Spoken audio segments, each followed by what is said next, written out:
नमस्कार साथियों। मैं हूं सुशील और स्वागत कर रहा हूं सुशील संवाद में। साथियों, सदगुरु कबीर साहब जी के अनमोल दोहों में से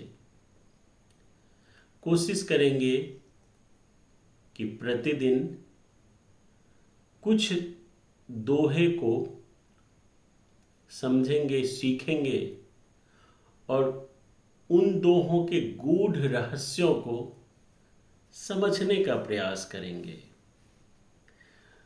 तो स्वागत है आपका। आज का पहला दोहा है, दुख में सुमिरन सब करे, सुख में करे न कोई।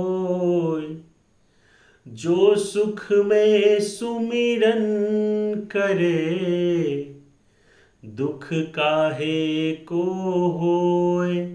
ओ संतो, दुख काहे को होए। In sorrow, everyone remembers the God. In joy, no one does. One who remembers even in joy, why would sorrow come to him? Sadhguru Kabir Sahib says that people generally remember God only during times of suffering. But why forget people in times of happiness? However, the wise person who remembers God even in happy times will be protected from sorrow because they maintain a constant spiritual connection. Such mindfulness and gratitude keep suffering at bay. दुख में सुमिरन सब करे। जो लोग दुख में होते हैं तब भगवान को सब याद करते हैं। सुख में करे न कोई, लेकिन जब सब ठीक चलता है, सुख होता है, तब ईश्वर का स्मरण नहीं करता। दुख में सुमिरन सब करे, सुख में करे न कोई। जो सुख में सुमिरन करे, जो व्यक्ति सुख के समय भगवान को याद करता है, दुख काहे को होए। उस व्यक्ति को दुख फिर क्यों होगा? क्योंकि उसका मन पहले से ही ईश्वर में स्थित है। कहने का तात्पर्य ये है कि अधिकतर लोग ईश्वर को सिर्फ तब याद करते हैं जब वे परेशानी में होते हैं। पर जो व्यक्ति हर समय, खासकर अच्छे समय में भी भगवान को नहीं भूलता, उसका जीवन संतुलित रहता है। इसलिए दुख उसके जीवन में टिक नहीं पाता। यह एक प्रकार का आध्यात्मिक अनुशासन है। हाल ही में एक योग गुरु से मिला। वो बोलते हैं कि जब लोग बीमार पड़ जाता है तब दवाई, वैद्य, डॉक्टर्स के पीछे जाता है, लेकिन बीमार क्यों पड़ा? अगर कोई व्यक्ति पहले से ही अपने खान पीन, अपना दिनचर्या या व्यायाम को शामिल कर ले तो बीमार ही नहीं पड़ सकता।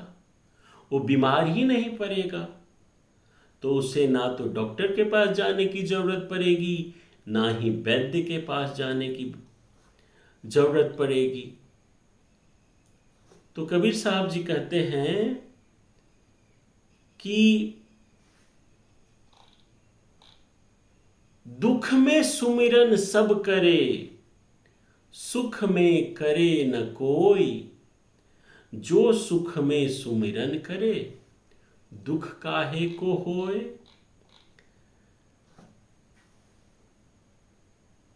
Kabir says that people generally remember God only during times of suffering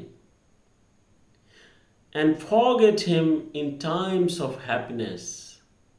However, the wise person who remembers God even in happy times will be protected from sorrow because they maintain a constant spiritual connection. Such mindfulness and gratitude keep suffering at bay. तो साथियों, बहुत सरल शब्दों में इस दोहे का भावार्थ करने का और इंग्लिश ट्रांसलेशन करने का प्रयास किया है। आशा करता हूं कि आप लोगों को अच्छा लगा हो। अगर अच्छा लगा हो तो चैनल को सब्सक्राइब कीजिएगा और दूसरों को भी शेयर कीजिएगा। आइए एक और दोहा लेते हैं और इस दोहे को भी समझने का प्रयास करते हैं। कहते हैं, तिनका कबहु न निंदिए, जो पायन तर होय। कबहु उर आँखिन परे, पीर घनेरी होय। ओ संतो, पीर घनेरी होय। इस दोहा में सदगुरु कबीर साहब जी मानव व्यवहार, विनम्रता और निंदा के विषय में अत्यंत सुंदर शिक्षा दी है। कहते हैं, तिनका कबहु न निंदिए, जो पायन तर होय। कबहु उड़ आँखिन परे, पीर घनेरी होय। तिनका कहते हैं बहुत छोटा सा घास का टुकड़ा, तिनका बोलते हैं ना। कबहु माने कभी भी, निंदिए निंदा मत करिए। पायन तर होय माने पैर के नीचे होय, अर्थात अत्यंत तुच्छ या कमजोर। कबहु उर आँखिन परे का अर्थ, अगर वह उड़कर आंख में आ जाए। पीर घनेरी होए, तो बहुत पीरा होता है। सदगुरु कबीर साहब जी कहते हैं कि किसी छोटे या कमजोर व्यक्ति की भी निंदा नहीं करनी चाहिए, चाहे वह कितना ही तुच्छ क्यों न हो। जैसे एक तिनका जो पैरों तले पड़ा रहता है, वह भी अगर कभी आंख में पड़ जाए तो बहुत पीड़ा देता है। उसी तरह कोई कमजोर या छोटा व्यक्ति अगर अपमानित होकर प्रतिकार करे तो उसकी चोट गहरी हो सकती है। इससे हमें क्या शिक्षा मिलती है? इस दोहा से हमें विनम्रता, करुणा और सम्मान की शिक्षा मिलती है। किसी को भी तुच्छ या कमजोर समझकर उसकी निंदा नहीं करनी चाहिए, क्योंकि उसका उत्तर कभी भी पीड़ादायक हो सकता है। अब इसे इंग्लिश में समझते हैं। Never belittle even a straw that lies beneath your feet. If it flies into your eyes, it causes unbearable pain. Sadhguru Kabir advises us never to look down on or insult even the weakest person, though it may seem insignificant under your feet. If it gets into your eye, it causes several pain. Likewise, even a humble or weak person can cause great harm in provoked. Hence, treat everyone with respect. तो तिनका कबहु न निंदिए, जो पायन तर होए, कबहु उर आँखिन परे, पीर घनेरी होए। यहाँ पे इसको समझने के लिए बहुत सारी बातें की जा सकती है, बहुत सारी दृष्टांत ली जा सकती है। तिनका माने एक बहुत ही मामूली सा वस्तु जो आपके पैर के नीचे दबा हुआ है, अगर आप उसे नीच हे दृष्टि से मानते हैं तो ये बात समझ लीजिए कि छोटा सा तिनका भी आपको अगर उड़ के आंख में पड़ जाए तो आपको जो दर्द होगा वो असहनीय दर्द हो सकता है। एक छोटी सी माचिस की तिल्ली पूरे घर को, पूरे शहर को जलाने की क्षमता रखता है। जिसे आप नीच कहते हैं ना, कमजोर कहते हैं ना, कभी वो पलट के आपको जवाब दे दे तो आपका सारा धरा का धरा रह जाएगा।